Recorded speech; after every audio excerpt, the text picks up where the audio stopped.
2:26 a.m. I was supposed to leave at 2 in the morning. I was getting ready to do my pre-trip. I decided to start part of it because I had like 1 minute on my time clock. So I was like, you know what? I'm going to walk around and just go ahead and start it real quick, save a minute, and then I'll log back in, like edit my logs for on duty, right? So when I get back to the tractor. And so as luck would have it, somebody has stolen my wheel. I guess it's called a wheel seal. I don't think that's what it's called, but I don't know. It's that little rubber piece that goes in your, like the middle of your steer tire wheel. There's that little rubber cap. It's like that big and it pops off and then there's oil behind it. So yeah, it was there for my post-trip inspection before I went to sleep and it is gone. So somebody has stolen it overnight. I should have known when I pulled in here and the cops were all over the place. I chose to stay because this is a highly rated, this is like a 4-star rated Flying J. And every time I've been here before, it's a really safe location, low crime. Apparently it's changed in a few years. So yeah,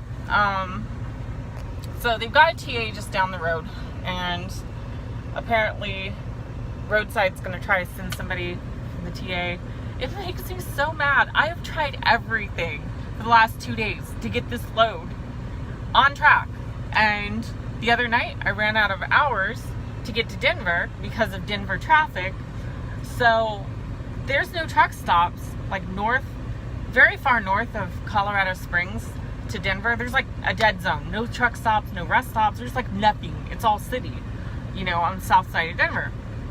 So the closest thing was in Denver and I didn't have hours for that. So I had to shut down early. That burnt me on my drive hours the next day because I got stuck in traffic that morning with all the construction.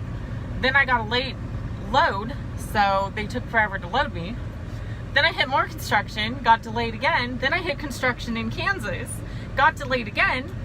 And then I finally went through all that mess yesterday to try to figure out how to get my times turned around. You know, I could shut down early, take my 10-hour break at night, and then that way I'm driving at nighttime. I beat all the rush hour traffic through the big cities coming up and won't have traffic through the construction. So I'll save time and can make my ETA.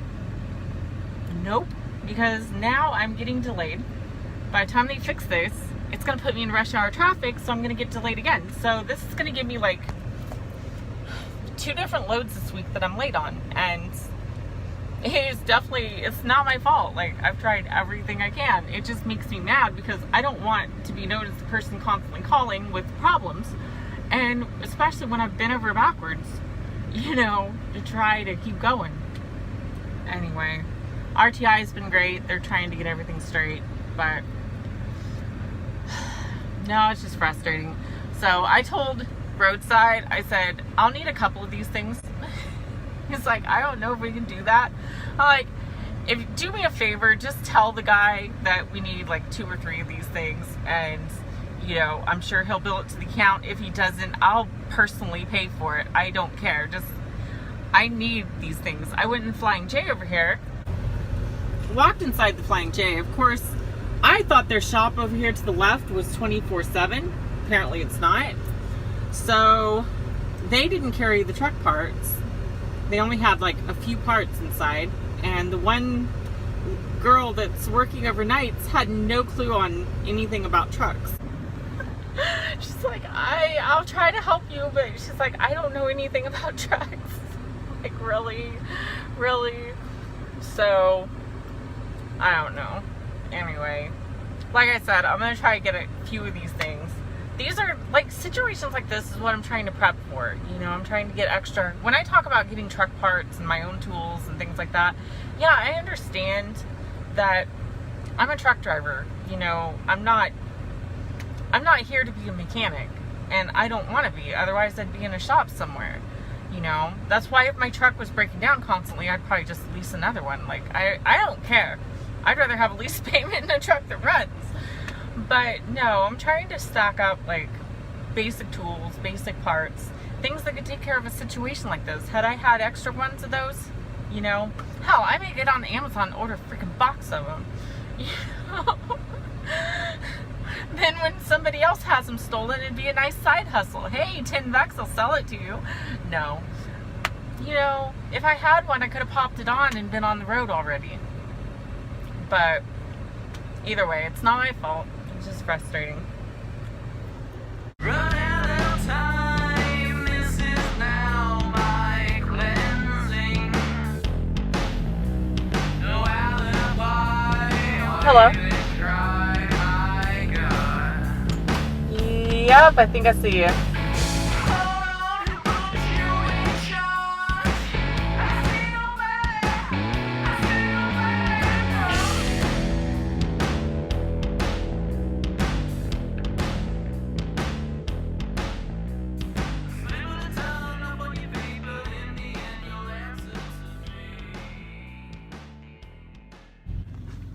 Okay, you guys got to hear this one. This may change my view on Pilot Flying J. And anyway.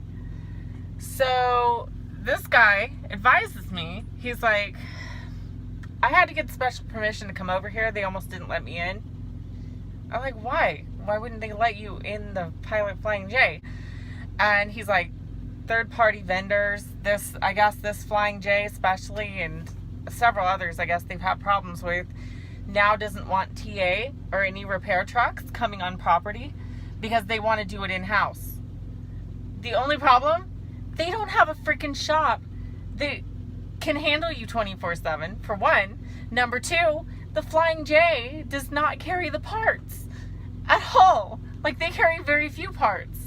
So if you're not going to carry the parts, you're going to staff people who doesn't even know what components go on a truck, and your shop's going to be closed. What the hell are you doing trying to block third-party vendors from coming to rescue truck drivers? That pisses me off, and that's something I'm going to say. And I know I've been talking to certain corporations about sponsorships, but I'm always going to maintain the truth out here on the road. You know, that's ridiculous. That changes my mind a lot on what I think about Pilot Flying J. Seriously. You know, like I told the repair guy, I said, guess where I'll be stopping next time? The TA. So, I don't know, it pisses me off. So anyway, so the guy, apparently, they really don't want him on property. The Flying J is trying to run him off. So, he's going to have to text me in a few minutes. He had to go back and he brought the wrong part. He's got to come back and get a different part. He's going to text me when he gets up to the light out here on the road. I've got to pull up to the edge of the Flying J property so he can get away with running up real fast and tossing me these things and taking off before they call the cops. Like, this is ridiculous. I've never heard of such a thing. I am just dumbfounded. I am dumbfounded right now. So yeah, this is going on YouTube. This will be on YouTube. This is ridiculous. Pilot Flying J, you got some explaining to do.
One? Yeah, unless you got, if you have two, that would be awesome. I got two. Okay, you were great. Alright. And I just need a signature here. Okay. New truck?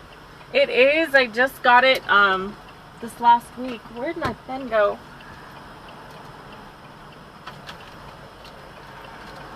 Here, I got a pen. Okay. Yeah, I just leased it. This is my first lease purchase deal. Okay. So I'm really excited about it. Yeah, not bad.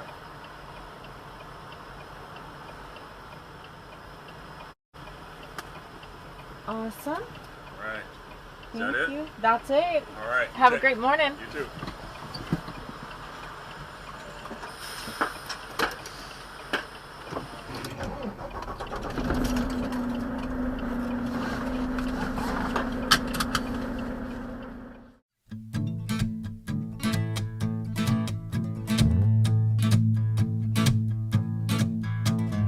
Make me work, make me sweat inside, make me feel like I'm alive. Take this hurt, lady, throw it in my face. Don't let these bones slow you down. Cause I'm coming on strong, grass should have looked greener. I need a true believer in disguise. If I'm loving you wrong, short-changing and receiving, girl, you best believe me behind. Cause I'm over easy tonight. State the truth, spit it out, I'm waiting. Don't leave me contemplating my own life. Save the bullshit for another man or lover. Don't need a four-leaf clover to decide. Cause I'm coming on strong, the grass should have looked greener. I need a true believer in disguise. If I'm loving you wrong, short-changing and receiving, girl, you best believe me behind. Cause I'm over easy tonight. Oh, oh, hey. Oh, oh, hey. Oh, oh, hey. Yeah, cause I'm over easy tonight.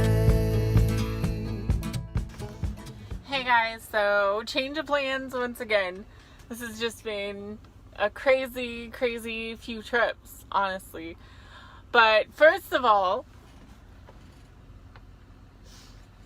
what I have down here, I have two. I bribed the TA guy to bring me 2 extra wheel seals, or whatever you call these things, so that I would have them on hand. So next time this happens, next time somebody steals one, I hop out of my truck, I pop it on and I go. And then next time around, I buy some more. So yeah, I'm going to do that with all my parts from now on. Is just, if something needs replaced, a headlight bulb, you know, I buy 2 headlight bulbs, you know. I'm going to try to do this just to keep myself moving on the road. You know, little things like that are things that we can fix ourselves on the road and not have to wait hours for a repair truck and stay moving. So anyway, change of plans as far as the load goes. So the my dispatch contacted me back, and because this customer is a live unload and they go by appointment only, so the situation we're in is they've got appointments booked all the way through tonight. So since I, the trucker, was late, even though it wasn't my fault, you know, nevertheless, it's not the customer's fault either, and their appointments are booked. So the closest appointment they could get me in was like 6 a.m. tomorrow morning. So I've shut down at a pilot 33 miles away from delivery. Reason being, it's out in the country. There's a closer pilot, like by 12 miles, but it's like inner city, high crime. I don't like that. I like out in the country truck stops where it's a little slower pace, a little safer. There's farm fields out here I got a view of. So, but no, I know a lot of drivers be pissed off and, you know, raising hell with dispatch and, you know, furious and everything else. Personally, you know, it's not a big deal. There's no sense getting upset about it. It's not my dispatcher's fault. It's not my fault as a driver. I've done everything, obviously, as you guys saw on video. I've done everything I can think of to make sure this load delivers on time and nothing's delayed. And unfortunately, I just hit delay after delay after delay and then stole an item. So, no, it's just one situation that is trucking. It happens. I'm going to make good use of my time. And that's why I always talk about having like a side hustle or something. Seriously. Robert G. Allen wrote a book years ago called Multiple Streams of Income.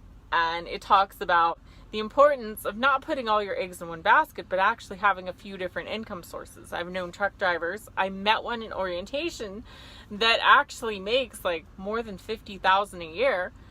day trading. He does it as a truck driver, like no big deal. You know, he has his morning session, takes a break, trades, makes a good side income, you know, and then makes money as a driver too.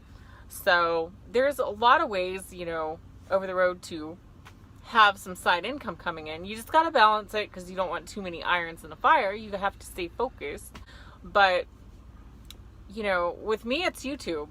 You know, YouTube generates some income. I'm working on some sponsorship deals, and some of that stuff I haven't had time to work on here lately because of moving so much. So whenever there's a delay like today, I'm going to take advantage of that. I've got my shower bag over here. I'm going to go get a quick shower in. I'm going to grab a bite to eat. I'm going to come back to the truck, and I'm going to put my time into YouTube this afternoon. Get a great night's sleep tonight, do my delivery tomorrow, and then I'll have more hours to work on sponsorships, you know, YouTube, everything else. It's like the whole Eastern philosophy. If you guys ask what my religion is, I'm not like stuck, you know, pro or con any religion. Like, I try to stay out of that mess. But what I do like to do is study cultures, philosophies, you know, history, and anything that will improve your life, you know, self-improvement. And one of the things that I really like is Eastern philosophy with yin versus yang, you know, the whole light versus dark, opposing forces. And that essentially teaches that when you have a negative situation, a negative force, instead of pushing against it and fighting it and getting all frustrated, you learn to use that force to your advantage. I mean, that's where a lot of martial arts comes in, you know, using the opponent's force against them. And so one thing I learned to do early on with YouTube was that I learned that the worst day that I had, number one, I had a huge need to vent, of course, as you guys know me. So videoing it helped with that, helped with venting. Number two, the more drama you have on YouTube, the worse day and worse drama you have on YouTube, the better the video is going to do and the more it's going to pay out in revenue. So that solves a revenue problem because I've had a bad day and I'm losing money, right? As a driver. And three, people love watching somebody else have a bad day because it helps them feel better about their bad day, right? So I figured it has lots of uses. It helps others, brings joy to people that watch. And then at the same time, the worst day I have is going to turn into my best day on the YouTube side. So I have this counteracting, you know, yin versus yang type of force going on, and it's all to my advantage. You know, if I have a great week as a driver and not much happens, then I made a lot of money truck driving. You know what I'm saying? So I'm just trying to do that in all areas of my life. Is I've really tried hard to not get frustrated, instead take a deep breath. You know, there are things to get pissed off about, like, no doubt, but not hold on to that, you know what I'm saying? Instead, learn to work with it. Learn to turn a negative into an advantage in your situation, and things go so much better, you know? So much less stress than getting all upset and been out of shape. So anyway, guys, I'm gonna go take my shower. Hopefully there's not a long line. It's only like 1 o'clock in the afternoon here, but oh my God, there's like trucks everywhere and there's hardly any parking. And most of it's the reserve parking. So anyway, I'm gonna go get in line for the shower. Love you guys. Talk to you soon.